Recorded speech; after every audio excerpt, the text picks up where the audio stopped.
Halo Sobat MG Channel, kembali lagi di channel informatif dan menarik MG Channel.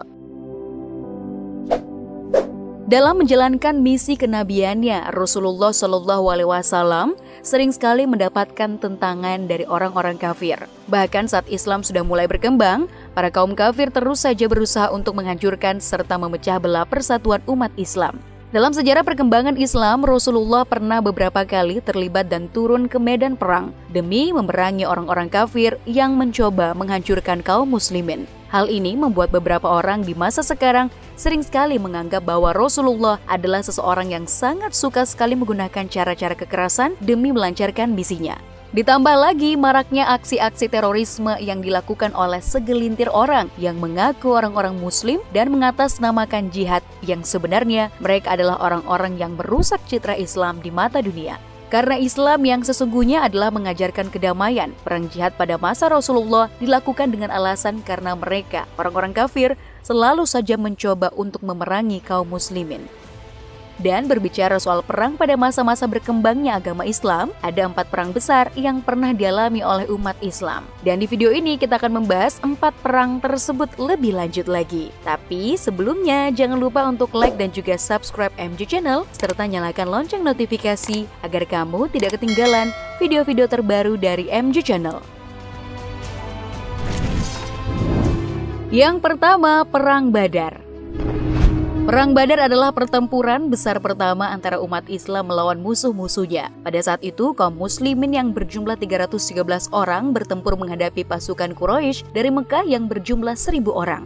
Perang ini terjadi pada 17 Maret 624 Masehi atau 17 Ramadan 2 Hijriah. Setelah bertempur habis-habisan sekitar 2 jam, pasukan muslim menghancurkan barisan pertahanan pasukan Quraisy yang kemudian mundur dalam kekacauan. Bagi kaum muslim awal, pertempuran ini sangatlah berarti karena merupakan bukti pertama bahwa mereka sesungguhnya berpeluang untuk mengalahkan musuh mereka di Mekah. Mekah saat itu merupakan salah satu kota terkaya dan terkuat di Jazirah Arab pada zaman jahiliyah. Kemenangan kaum muslim juga memperlihatkan kepada suku-suku Arab lainnya bahwa suatu kekuatan baru telah bangkit dari Arabia, serta memperkokoh otoritas Muhammad sebagai pemimpin atas berbagai golongan masyarakat Madinah yang sebelumnya sering bertikai. Berbagai suku Arab mulai memeluk agama Islam dan membangun persekutuan dengan kaum muslim di Madinah. Dengan demikian, ekspansi agama Islam pun dimulai. Yang kedua, Perang Uhud. Pertempuran Uhud adalah pertempuran yang pecah antara kaum muslimin dan kaum kafir Quraisy pada tanggal 22 Maret 625 Masehi atau 7 Syawal 3 Hijriah. Pertempuran ini terjadi kurang lebih setahun lebih seminggu setelah pertempuran Badar. Tentara Islam berjumlah 700 orang sedangkan tentara kafir berjumlah 3.000 orang. Tentara Islam dipimpin langsung oleh Rasulullah sedangkan tentara kafir dipimpin oleh Abu Sufyan. Disebut pertempuran Uhud karena terjadi di dekat Bukit Uhud yang terletak 4 mil dari Masjid Nabawi dan mempunyai ketinggian 1.000 kaki dari permukaan tanah dengan panjang 5 mil.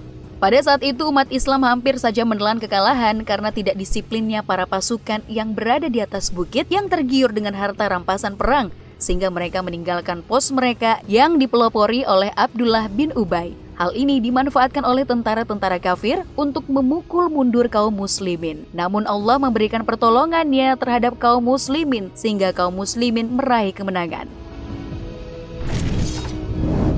Perang yang ketiga adalah Perang Mu'tah. Pertempuran Mu'tah adalah perang antara kaum muslimin melawan tentara kekaisaran Romawi. Perang ini terjadi pada 629 Masehi atau 5 Jumadil Awal 8 Hijriah di dekat kampung yang bernama Mu'tah di sebelah timur Sungai Yordan dan Al-Karak. Perang Mu'tah merupakan pendahuluan dan jalan pembuka untuk menaklukkan negeri-negeri Nasrani. Pemicu Perang Mu'tah adalah pembunuhan utusan Rasulullah bernama Al-Harits bin Umair yang diperintahkan menyampaikan surat kepada pemimpin Basra. Al-Harits dicegat oleh Syuhrabil bin Amr, seorang gubernur wilayah Balka di Syam, ditangkap dan dipenggal lehernya. Untuk perang ini Rasulullah mempersiapkan pasukan berkekuatan 3.000 prajurit dan inilah pasukan Islam terbesar pada waktu itu. Mereka bergerak ke arah utara dan beristirahat di Mu'an. Saat itulah mereka memperoleh informasi bahwa Heraklius telah berada di salah satu bagian wilayah Balka dengan kekuatan sekitar 100.000 prajurit Romawi. Mereka bahkan mendapat bantuan dari pasukan Lakham, Jutham, Balkin, dan Bahra, kurang lebih 100.000 prajurit. Jadi total kekuatan mereka adalah 200.000 prajurit. Perang yang terakhir di posisi keempat ada Perang Khandaq.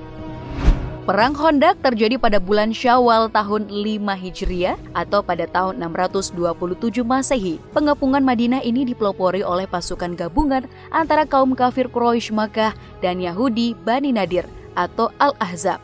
Pengepungan Madinah dimulai pada 31 Maret 627 Hijriah dan berakhir setelah 27 hari. 20 pimpinan Yahudi Bani Nadir datang ke Mekah untuk melakukan provokasi agar kaum kafir mau bersatu untuk menumpas kaum muslimin.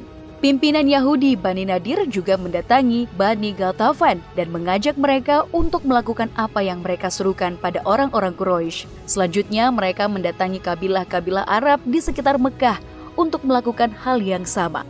Semua kelompok itu akhirnya sepakat untuk bergabung dan menghabisi kaum muslimin di Madinah sampai ke akar-akarnya. Jumlah keseluruhan pasukan Ahzab atau sekutu adalah sekitar 10.000 prajurit. Jumlah itu disebutkan dalam kitab sirah adalah lebih banyak ketimbang jumlah orang-orang yang tinggal di Madinah secara keseluruhan termasuk wanita, anak-anak, pemuda, dan orang tua. Menghadapi kekuatan yang sangat besar ini, atas ide Salman Al-Farisi, kaum muslimin menggunakan strategi penggalian parit untuk menghalangi sampainya pasukan musuh ke wilayah Madinah. Sobat MG Channel, itu dia 4 perang terbesar dalam sejarah Islam. Kalau kamu tertarik dengan video ini, jangan lupa share videonya ke semua media sosial dan teman-temanmu, agar MG Channel bisa memberikan manfaat dan pengetahuan ke banyak orang. Sampai jumpa di video-video versi MG Channel berikutnya. Terima kasih sudah nonton video ini. Tapi jangan lupa ya guys, klik tombol like dan subscribe karena subscribe itu gratis. Dengan subscribe, kalian support channel ini untuk upload video hampir setiap hari.